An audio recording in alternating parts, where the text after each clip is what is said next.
귀한 찬양 감사합니다. 오늘 헌금 특송해 주신 권집사님도 감사합니다. 오늘 주님의 전에 찾아온 여러분 모두를 환영하고 축복합니다. 우리 좌우에 있는 분들과 인사할까요? 잘 나오셨습니다. 하나님이 당신을 사랑하십니다. 하나님의 사랑이 느껴지는 6월이 되시길 주님의 이름으로 축원합니다. 하나님이 다 사랑하는데 나만 안 사랑하는 것 같이 느껴질 때가 있죠. 따라서 합시다. 이걸 뭐라 그러냐? 착각. 하나님은 우리를 사랑하십니다. 그 사랑이 굉장히 많이 자주 문득문득 자꾸자꾸 생각나는 그런 6월이 되시길 주님의 이름으로 축원합니다. 우리 빌립보서를 오늘 나누려고 하는데요. 성경을 매일 성경 순서대로 쭉 나가고 있는데 빌립보서는 오늘 한 번만 설교하고 이제 다음 역대기로 이제 넘어가야 됩니다. 빌립보 교회 이야기를 좀 하고 내용을 또 이어가려고 해요. 빌립보 교회, 여러분 교회가 하나 세워지기 위해서는 굉장히 많은 다양한 눈물의 이야기가 있어야 교회 하나가 세워집니다. 그렇겠죠? 네, 교회가 그냥 뚝딱뚝딱 만들어지는 교회는 세상에 존재하지 않아요. 수많은 사람들의 눈물과 그런 이야기들이 모였을 때 하나의 교회가 세워집니다. 빌립보 교회도 마찬가지였어요. 원래는 이 사도 바울이 2차 전도 여행 때 디모데랑 같이 가서 빌립보에 세운 교회가 이 빌립보 교회인데요. 원래 2차 전도 여행을 지금 이쪽 빌립보 지역이 아니라 아시아 지역으로 가려고 그랬어요. 1차 전도 여행은 지금의 터키 지역, 아시아 지역으로 이렇게 다니면서 교회를 세웠거든요. 2차 전도 여행도 마찬가지로 같은 코스를 가려고 했는데 막힙니다. 상황이 번번이 막혀요. 그러더니 급기야는 환상을 봐요. 바울이 환상 중에 와서 우리를 도우라라는 환상을 보게 돼서 아시아 지역이 아니라 유럽으로 일정 계획을 바꿉니다. 그래서 유럽의 첫 번째 세워진 교회가 무슨 교회냐? 빌립보 교회예요. 빌립보 교회는 유럽의 첫 번째로 세워진 교회입니다. 그러니 이 유럽의 첫 번째로 세워진 교회가 그냥 뚝딱뚝딱 쉽게 세워질 리가 없겠죠. 많은 다양한 사람들의 이야기가 있습니다. 자, 이런 환상과 또 번번이 다른 길로 가는 걸 막힌 상황적인 내용에 따라서 빌립보에 사도 바울 일행이 도착했어요. 그러면 뭔가 준비된 일들이 척척척 일어나야 될 것 같은데요. 그게 아니었어요. 보통 1차 전도여행을 갈 때는요, 유대인들이 디아스포라 유대인들이 어디든 이렇게 퍼져 있으니까 그곳에 가면 회당이 있습니다. 회당에 가서 말씀을 전하면 거기에 반응하는 사람들에게 전도해서 교회를 세웠거든요. 근데 빌립보에는 회당이 없었어요. 회당이 없었다는 말은 빌립보라는 도시에는 유대인 남자 10명이 없었다는 말이에요. 유대인 남자 10명만 있으면 회당이 만들어지는데 10명이 없었어요. 그럼 어떡할까? 사람이 모여있는 곳으로 가자. 그래서 바닷가에 나갔다가 그 바닷가에서 고급 옷감을 다루는 옷감 장수 루디아를 만나게 됩니다. 그녀에게 복음을 전하고요, 예수를 믿기 시작해요. 그래서 빌립보 교회가 누구네 집에서 시작돼요? 루디아 집에서 시작이 됩니다. 자, 루디아 집에서 시작이 되는데 한 사람 갖고 시작되는 게 아니고요, 그때 아마 그 바닷가에 모였던 여자 중에 오늘 본문에 이름이 나오는 유오디아와 순두계도 있었을 것 같고요, 다양한 눈물의 이야기를 가진 사람들이 이 빌립보 교회 안에 들어왔어요. 가장 먼저 들어온 사람은 우리 사도행전에 보면 점치는 여종이라고 알려져 있는, 태어나면서부터는 아니지만 어느 순간 귀신 들려서 자기 자유의지가 사라지고 귀신에 들린 채로, 그리고 노예 생활을 하는 어린 여자 노예가 있었습니다. 주인에게 구속된 채로, 또 귀신에게 구속된 채로 그 주인의 돈주머니 역할을, 점을 쳐주고 그 돈을 주인이 챙기는 주인의 돈주머니 역할을 하던 어린 여자 종이 노예가 있었습니다. 정말 푸르디 푸르러야 할 그런 찬란한 그 계절을 살아야 할 나이에 여기에 구속되고 저기에 억압된 채로 살아가던 이 여자종에게 예수님께서 찾아오십니다. 그래서 그 구속의 끈을 꺾어버리고 끊어 놓으세요. 귀신에게서 자유함 되게 하십니다. 고쳐져요. 바울을 통해서 이 귀신이 떠나가게 하시고 그 노예 생활에서 고쳐지게 합니다. 그래서 이 첫 번째 빌립보 교인이 루디아와 아마 이 점치는 여종이었던 과거의 이 여종이었을 거예요. 또 한 사람이 있습니다. 사도행전에 보면 평생을 빌립보 감옥의 간수장으로 일했던 한 사람이 나와요. 일이 고되고 힘들었겠지만 가족을 위해서, 가족을 사랑하는 마음으로 열심히 맡겨진 간수장의 일을 잘 감당하고 있었습니다. 그런데 어느 날 지진이 일어나요. 빌립보에. 큰일 났다 싶어서 감옥에 갔더니 감옥에 있는 모든 문이 그 지진의 흔들림 때문에 다 열려져 있습니다. 이거 큰일 났습니다. 왜냐? 죄수가 한 명이라도 도망가면 그 책임이 오롯이 자기에게 올 텐데, 문제는 이 책임 소재를 추궁하는 과정에서 이거 일부러 열어준 거 아니야? 죄수들에게 뒷돈 받고 일부러 열어준 거 아니야? 이런 소식이라도, 이런 오해라도 듣게 되면 자기만 위험해지는 게 아니라 자기 가족들까지 다 위험에 빠질 그런 상황이 되었어요. 그래서 가족을 위해서라도 이건 아니겠다 싶어서 스스로 목숨을 끊으려고 합니다. 그 절망적인 극단적인 상황에 누가 찾아오세요? 우리 예수님이 찾아오십니다. 사도 바울을 통해서 복음을 듣게 됐고요, 이 사람의 마음이 열려지게 되고 예수님을 영접하게 됩니다. 가족 모두가 세례받아서 빌립보 교회의 교인이 됩니다. 이런 눈물의 이야기들이 켜켜이 쌓이고 차곡차곡 쌓여서 세워진 교회가 무슨 교회예요? 유럽의 첫 번째 교회인 빌립보 교회입니다. 이런 눈물의 이야기만 있는 게 아니고요, 교회가 세워지기 위해서는 그 교회를 세우는데 힘을 쓰고 애를 쓰는 헌신하는 헌신자들이 있어요. 오늘 성경에서는 그거를 이제 사도 바울이 나의 동역자다라고 표현하면서 내가 사랑하고 사모하는 형제다, 이렇게 이야기를 합니다. 여자가 있는데 형제라고 하는 건 그냥 가족이라고 이런 의미로 보시면 돼요. 우리 1절 말씀인데요, 같이 읽어보겠습니다. 그러므로 나의 사랑하고 사모하는 형제들, 나의 기쁨이요 면류가 아닌 사랑하는 자들아, 이와 같이 주 안에서 서라. 각각의 눈물의 이야기들을 가진 사람들이 모여 교회가 되었습니다. 교회가 됐다는 건 그냥 모여서 그냥 각각의 한 사람이 됐다는 게 아니라 이 사람들이 뭐가 됐다는 거예요? 가족이 됐다는 거예요. 형제라고 쓰고 있지만 형제, 자매, 가족이 되었다는 거예요. 저와 여러분은 가족인 줄 믿습니다. 하늘 가족이에요. 따라서 합시다. 하늘 가족. 다 거기 갈 거죠? 딴 데 갈 사람 없죠? 네, 우리 모두는 하늘 가족이에요. 하늘 가족. 우리 아까 부른 475장 태어나서 처음 부른 분도 있죠. 네, 근데 이 찬송은 우리 감신대 초대 학장을 하신 홍연설 박사님이, 그리고 곡은 연세대 음대 학장을 하신 나인영, 우리 종교교회 나원영 감독님 동생으로 알고 있는데, 나인영 그 박사님이 곡을 붙인 찬송시예요. 근데 이 1, 2, 3절, 이 4절의 찬송시 안에 기독교 신학이 다 총망라되어 있습니다. 우리 홍연설 학장님은 그 당시에 뿐만이 아니라 지금까지도 알려진 유명한 석학이거든요. 그래서 이 신학의 내용을 이 찬송가 하나에 다 모아놨어요. 거기서 뭐라고 얘기하냐면, 하나님께서 사람을 창조하실 때 한 사람을 뚝딱 만들어내는 게 아니라 남자와 여자 공동체로 창조하세요. 맞아요? 맞아요? 맞아요. 하나님께서 세상을 이 공동체로, 사람을 공동체로 창조하신 이유가 있다는 거예요. 그게 뭐냐? 이 공동체로 창조하신 이유는 하나 되게 하시려고, 형제, 자매, 한 가족 되게 하시려고 창조하셨다는 거예요. 그게 1절에 나와 있죠.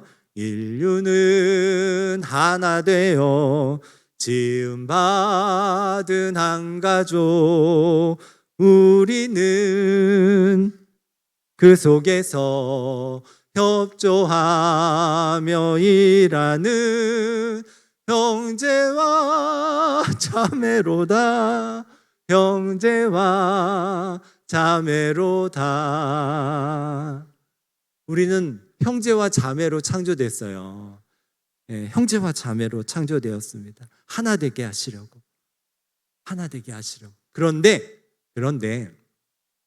우리 안에 있는 죄성은 이 형제와 자매되어 하나 되는 걸 막습니다. 뿌리 깊은 죄성이 우리를 너와 내가 다르다고 인식하게 만들어요. 네 편, 내 편을 구별하게 만들어요. 그래서 차별하게 만들어요. 그래서 서로 이 차별하는 것의 결국으로 뭐가 일어나냐면 대화가 막아서게 만듭니다. 그게 2절의 말씀입니다. 2절, 이 찬송가 2절의 내용이에요. 뭐라 그래요? 죄악은 뿌리 깊게 우리 마음에 도사려 편당심 일으키며 차별의식 넣어서 대화를 막으련다. 대화를 막으련다. 죄가 우리 안에, 우리는 물론 예수 십자가 은혜 아래 우리의 죄가 다 용서되었어요. 우리는 이제 이전과 다른 보라 새 것이 되었도다. 새 사람이 되었습니다. 그러나 여전히 죽기 전까지 우리 안에는 죄성이 내 안에 잠재되어 있어요. 기회가 되면 문 열면 죄가 내한테 덮치는 것처럼 내 안에 있는 뿌리 깊은 죄성이 이상한 방식으로 자주자주 활동해서 하나님의 뜻을 따르지 않고 내 욕망을 따라 살게, 하나님의 뜻과 다른 방향으로 달려가도록 그렇게 만듭니다. 그 내 안에 뿌리 깊은 죄성이 하는 일이 뭐냐? 하나님의 공동체성, 하나님이 우리가 하나 되게 하시려고, 형제 자매 되게 하시려고 우리를 창조하신 그 창조 목적을 거스르게 하는 거예요. 그래서 누군가를 내 편이 아니라고 보게 하는 거예요. 나와 다른 사람으로 차별하게 만드는 거예요. 그 첫 번째 일어나는 일이 대화를 끊어버리는 거예요. 꼴 보기 싫은 사람하고 대화를 안 하는 겁니다. 말을 안 섞어요. 그게 내 안에 뿌리 깊은 죄성이 내 안에서 활동하는 방식이라는. 여러분, 하나님은 우리를 가족이 되도록 부르셨습니다. 각기 다른 인생을 살아가던, 아까 빌립보 교회의 경우에는 노예로 주인에게 묶인 몸이지만 더불어 귀신에게도 묶인 몸이 됐던 그 인생을 하나님이 다 풀어시고 고치셔서 빌립보 교회로 인도하셨어요. 평생을 그러다가 급기야 상황이 아주 안 좋아져서 그 극단적인 선택을 해야 되는 자리까지 내려갔던 인생을 예수님께서 부르셔서 귀하고 복된 인생으로 바꾸놓으셨어요. 그렇게 각각의 전혀 다른 사람들을 이 교회라는 공동체 안에서 한 형제 되고 한 자매 돼서 하늘 가족 되도록 하나님께서 만드셨는데, 그걸 편당심, 서로 네 편 내 편을 나누는 마음이 작동하게 만들고, 이 뿌리 깊은 죄성이 너와 나를 다른 인생으로 구별하게 만들고 차별하게 만들고, 그래서 결국엔 대화하지 않는, 저 사람하고는 나는 말을 섞지 않는 그런 일로 우리가 반응하도록 내 안에 있는 뿌리 깊은 죄성이 움직여 가는 겁니다. 여러분, 우리가 살다 보면 내 생각이 맞을 때가 있죠? 없어요? 여러분 생각이 맞을 때가 있죠. 여러분 판단이 정확할 때가 있어요. 판단도 정확하고 옳은 일을 할 때가 있고 옳은 생각을 할 때가 있습니다. 그러나 그걸 누군가에게 전달하는 방식에 있어서는 굉장히 주의를 해야 돼요. 왜냐하면 그때 뿌리 깊은 죄성이 작동할 수 있기 때문이에요. 내가 옳은 생각을 한다고 해서 나만 옳은 사람이 아닌데 그렇게 생각하게 만들어서 차별하고 편가르게 만들어요. 하나님의 원래 창조 목적은 그게 아닌데, 우리 모두는 하늘 가족인데. 우리 옆 사람 보세요. 가족처럼 보여요? 네, 가족이에요. 가족이에요. 하늘 가족입니다. 하늘 가족이에요. 하늘 가족. 자, 유럽의 첫 번째 교회인 빌립보 교회 이야기를 합니다. 그러면 이 하늘 가족으로 세워진 이 빌립보 교회에는 그러면 어떻게 늘 갈등이 없이 서로 화목하고 사랑하고 그런 일이 있었을까요? 그렇지 않습니다. 빌립보 교회에도 갈등이 있었어요. 심지어 이 갈등이 함께 빌립보 교회를 세우는데 바울과 디모데를 열심히 도왔던 동역자인 유오디아와 순두계라고 하는 아주 유력한 헌신자들 사이에 긴장 관계가, 갈등 관계가 일어나고 있습니다. 그래서 이 편지를 에바브로디도 편을 통해서 빌립보 교회에 전달하고 있는 거예요. 에바브로디도를 통해서 사실 사도 바울이 이 옥중서시잖아요. 로마 감옥에 갇혀 있을 때 이 바울을 돕기 위해서 빌립보 교회가 헌금을 해가지고 그걸 에바브로디도 편에 보내요. 그걸 받았죠? 받은 거에 대한 감사와 더불어 이런 갈등이 있는 일들, 그거에 대해서 이렇게 처리하라라고 권면하면서 이 편지를 보낸 거예요. 다시 얘기하면 빌립보 교회에 아무 문제가 없는 게 아니라 지금 심각한 갈등의 문제가 일어나고 있어요. 그것도 다른 사람이 아니라 중직자, 소위 말하는 교회의 기둥 같은 사람들이 서로 갈등하고 있는 문제가 일어나고 있는 거예요. 그래서 그거 하지 말라고 권면하고 있습니다. 2절 말씀이에요. 같이 읽어보겠습니다. 내가 유오디아를 권하고 순두계를 권하노니 주 안에서 같은 마음을 품으라. 견해 차이로 인해서 문제가 생기고 있는 거예요. 그거 같은 마음 품으라는 거예요. 같은 마음 품으라는 거예요. 여러분, 교회는 어떤 것이냐면 같은 마음을 품는 것을 훈련하고 연습하는 곳이에요. 세상은요, 나랑 같은 마음이 아니면 안 보면 돼요. 아니 일가 친척도 마음에 안 들면 안 보죠. 대답하지 마세요. 네, 일가 친척도 마음에 안 들면 안 봐요. 그게 세상살인데, 근데 교회는 그럴 수가 없어요. 왜? 우리 교회 안에 있는 한가족들은요, 따라서 합시다. 징글징글한 사이. 왜냐하면 여기서만 보는 게 아니라 천국 가서도 볼 사이예요. 딴 데 갈 분 하나도 없잖아요. 다 거기 가서까지 봐야 되는, 우리는 소위 징글징글한 사이예요. 우리 옆 사람한테 인사 한번 해볼까요? 당신은 징글징글한 사이입니다. 네, 징글징글하죠. 천국 가서도 봐야 될 사이인데, 그래서 우리는 어쩔 수 없이 뭘 해야 되냐면 같은 마음을 품는 것을 연습하고 훈련해야 돼요. 이 교회 밖에서는 연습할 데가 없죠. 근데 여기서는 연습을 해야 되는 거예요. 꼴 보기 싫은 사람한테도 대화를 해야 되는 거예요. 마음에 안 드는 사람한테도 말을 걸어야 되는 거예요. 왜? 내 안에 뿌리 깊은 죄성이 활동하는 첫 번째 방식이 대화를 막는 거니까.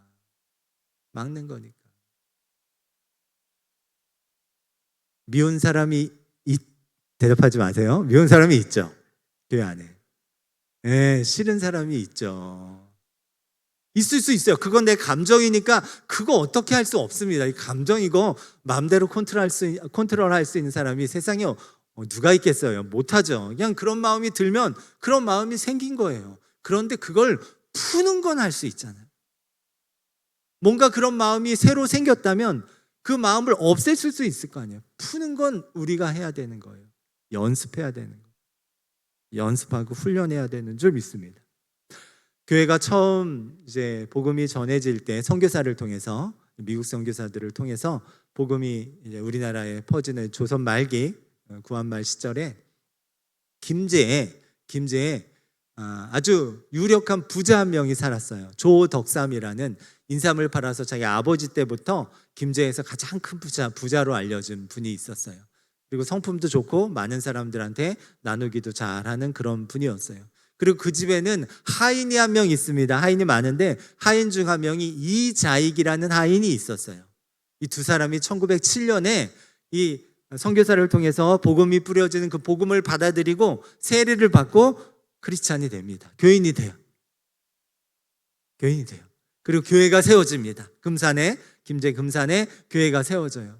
그리고 교회가 세워지면서 장로 공천으로 이 두 사람이 같이 올라갑니다.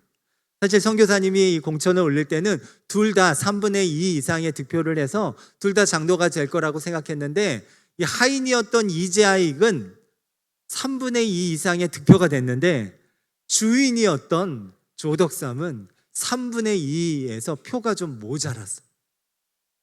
거기에 예상치 못한 일이 발생하면서 거기에 모인 모든 사람들이 다 전부 당황하게 됐어요. 될지 알았거든요, 둘 다.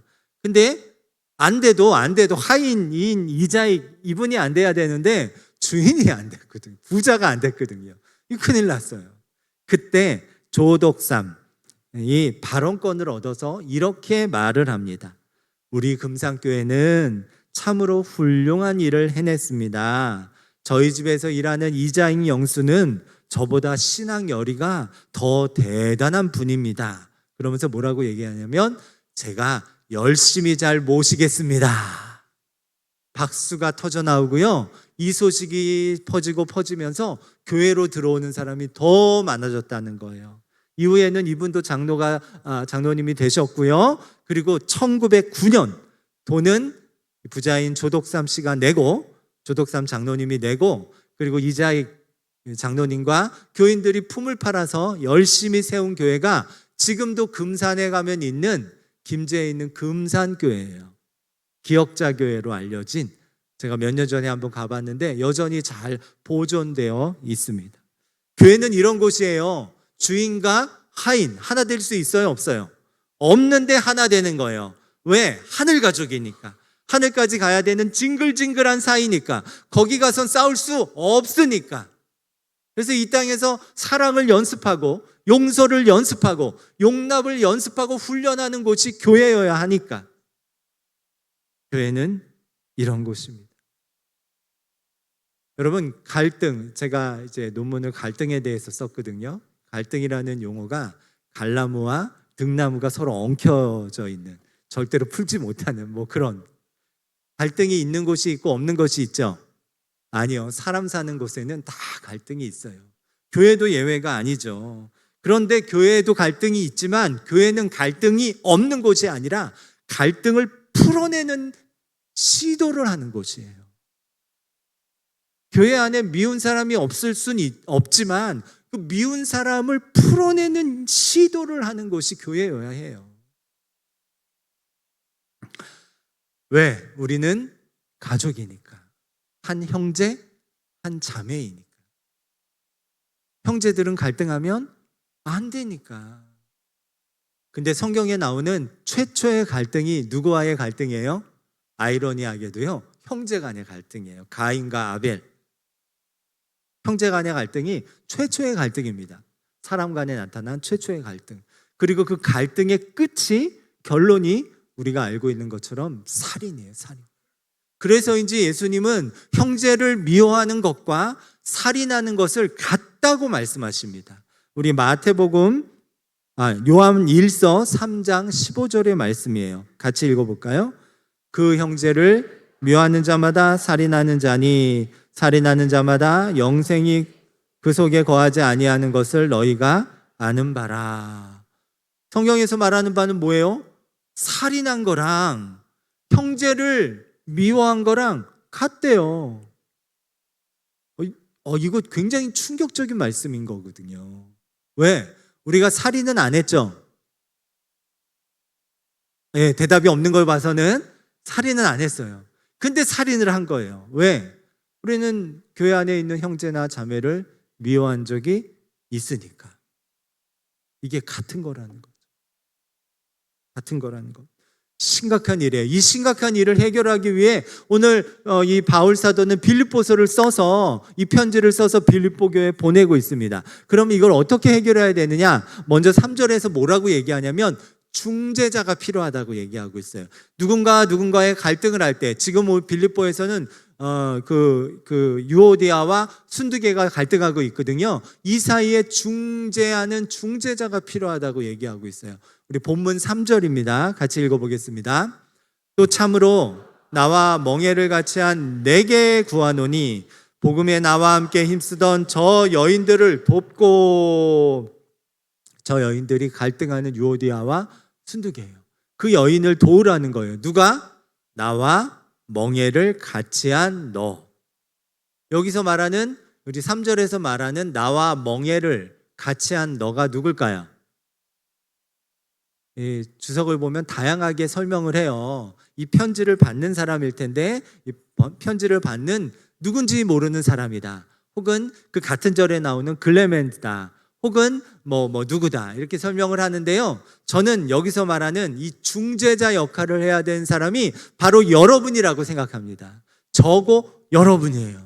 왜? 예수님께서 그렇게 말씀하셨거든요. 저와 여러분의 정체성을 설명하면서 팔복의 말씀, 그때 하나님 나라 백성은 어떤 정체성을 가져야 되는지 설명하면서 화평하게 하는 자는 복이 있다라는 말씀으로 저와 여러분, 하나님의 가족들인 저와 여러분이 가져야 되는 그 모습이 중재자 역할, 화평케 하는 중재자의 역할을 해야 된다고 말씀해 주셨어요. 마태복음 5장 9절의 말씀 같이 읽어보겠습니다. 화평하게 하는 자는 복이 있나니 그들이 하나님의 아들이라 일컬음을 받을 것이며. 저와 여러분은 화평케 하는 중재자로 부름받은 사람들이에요. 성경에 보면 다윗과 골리앗 이야기가 나올 때 골리앗에 대해서 설명하면서 싸움을 도두는 자 이렇게 표현이 되어 있어요. 싸움을 도두는 자. 근데 우리의 원래 정체성이, 우리 주님께서 주신 정체성은 중재자 역할을 하도록 우리에게 정체성을 주셨는데 싸움을 도두는 역할을 할 때가 있어요. 이 사람이 한 얘기를 졌다 얘기해서 불을 확 지르고 또 막 이렇게 전달하고 전하고, 야 글쎄 그 들어서 자기한테 저 사람이 이렇게 얘기하더라. 내가 얘기했다가 말하지 마. 뭐 이런 식으로 하면서 골리앗 역할을 하는 사람이 있어요. 여러분 골리앗이에요? 아니에요. 우리는 화평케 하는 자로 부르심 받은 사람인 줄 믿습니다.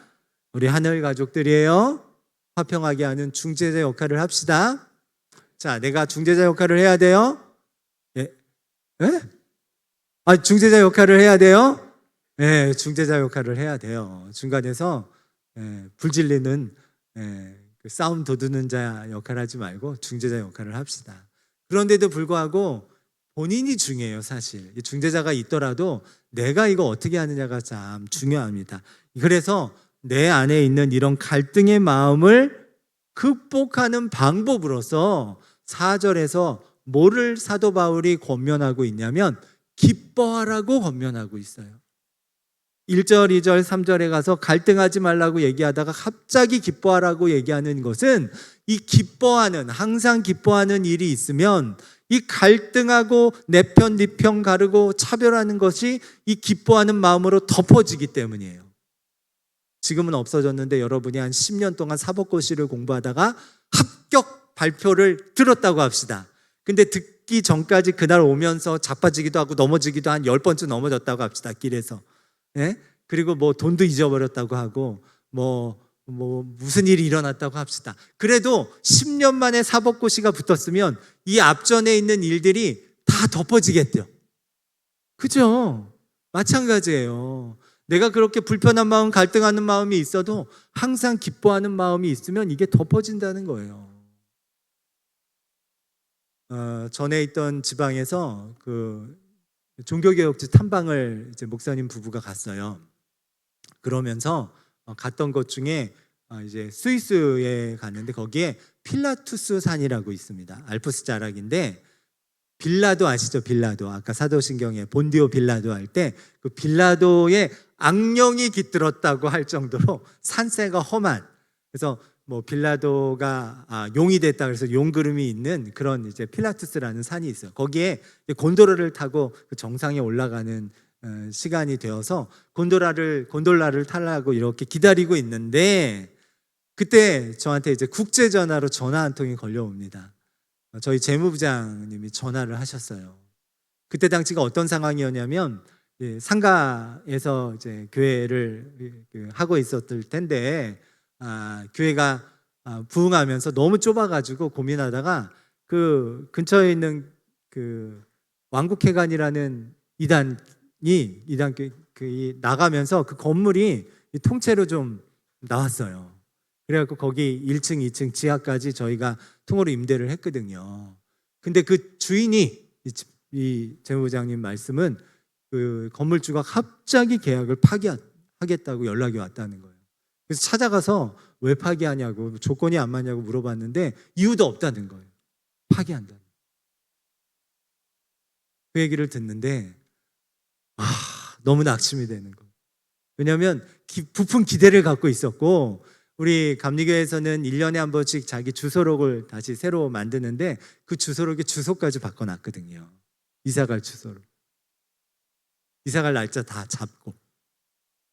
그래서 정말 속상한 마음으로 곤도라를 딱 탔어요. 그리고 이렇게 쭉 올라가는데 눈앞에 펼쳐지는 절경이 나타납니다. 저 푸른 하늘과 이 잔디와 또 산새가 이렇게 보이면서 막 이렇게 착잡했던 마음이 이 너무나 하나님이 만드신 이 창조의 세계를 보면서 그 마음이 이렇게 덮어지더라고요.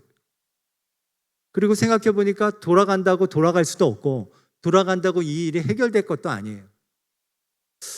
기쁨이 있으면 그 안에 있던 것들이 덮어지더라고요. 여러분, 우리 삶은 갈등이 일어나기 너무 쉬운 삶이에요. 내가 잘못 안 해도 상대방의 잘못으로 갈등이 일어날 수 있어요.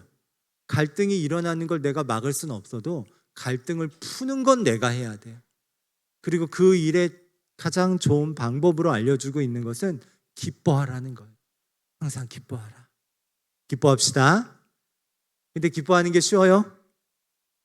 어려워요. 우리가 맨날 필라테스로 올라갈 수 있는 것도 아니고, 사법고시에 맨날 붙을 수 있는 것도 아니고, 그렇게 기쁜 일이 맨날 생기지 않죠. 그래서 오늘 4절에서는 앞에 단서를 붙이고 있어요. 항상 기뻐하라 앞에 어디서 이 기쁨의 근거를 가져오라고 얘기하고 있냐면 주 안에서 항상 기뻐하라. 우리 4절 말씀 다시 한번 읽어볼까요? 주 안에서 항상 기뻐하라. 내가 다시 말하노니 기뻐하라. 기뻐하라. 항상 기뻐할 수 없어요. 근데 있어요. 그 기쁨의 근거를 나에게 있는 좋은 일이 아니라 예수님께서 십자가에서 나를 위해서 죽으셨다는 그것, 예수님께서 여전히 나를 사랑하신다는 그것, 예수님께서 죽으신 분이 아니라 다시 생명으로 부활하셔서 세상 끝날까지 나와 함께 하시겠다고 약속하셨다는 그것에서부터 나의 기쁨의 근거를 가져오면 돼요. 그러면 그곳에서부터 오는 근거, 이 기쁨으로서의 근거는 절대로 세상이 끝날 때까지 변하지 않거든요. 여전히 무슨 일이 있어도 예수님은 나를 위해 죽으신 십자가 사건의 주인이시고, 그분은 나를 위해서 죽음 권세 이기시고 부활하신 분이세요. 어떤 실패도, 죽음 같은 실패라도 부활의 영광으로 바꾸실 수 있는 분이에요. 우리의 기쁨의 근거를 주 안에서 가져오면 기뻐할 수 있습니다. 바라기는 저와 여러분이 주 안에서 항상 기뻐함으로 갈등이 너무나 당연한 세상을 갈등을 풀어내는 사람으로, 때로는 중재하는 사람으로 살아가는 저와 여러분 되시길 주님의 이름으로 축원합니다. 모두 자리에서 일어나서 우리 함께 찬송하겠습니다.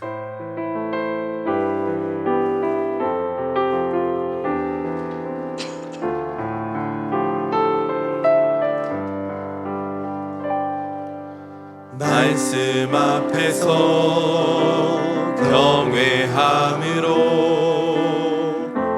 주께 홀로 섭니다.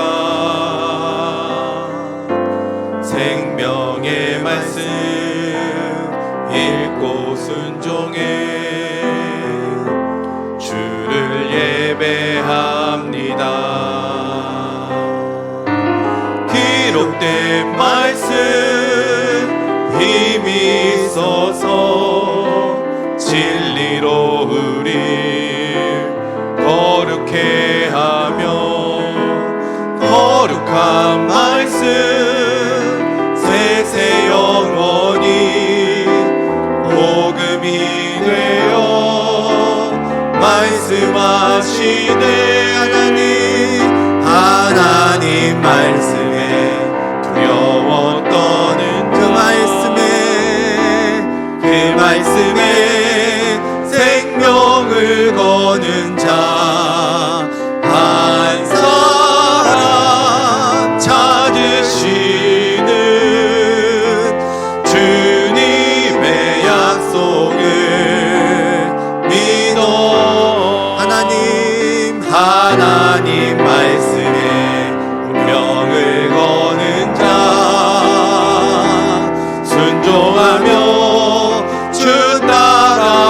따라가는 자 영원한 하나님 나라 이뤄갈 주의 교회요 하나님 말씀에 두려워 떠는 자 하나님 말씀에 두려워 떠는 그 말씀에 생명을 거는 자 한 사람 찾으시는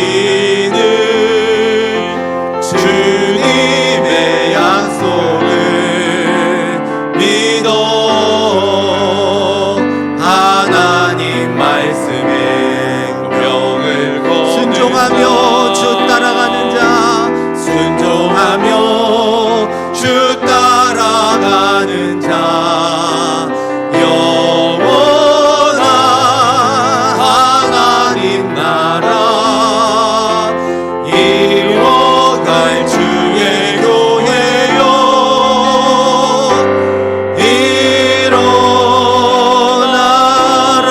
일어나라. 사랑하는 하나님, 우리를 하나님께서는 교회 안에 각각의 많은 이야기들 중에 하나로 부르셨습니다.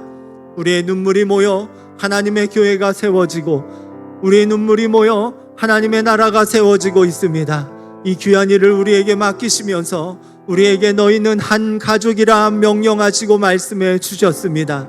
그러나 여전히 내 안에 뿌리 깊은 죄성이 작동해서 때로는 내 편과 네 편을 나누고 때로는 저 사람과 이 사람을 차별하며 내 안에 대화를 막아서는 일로 작동될 때가 있습니다.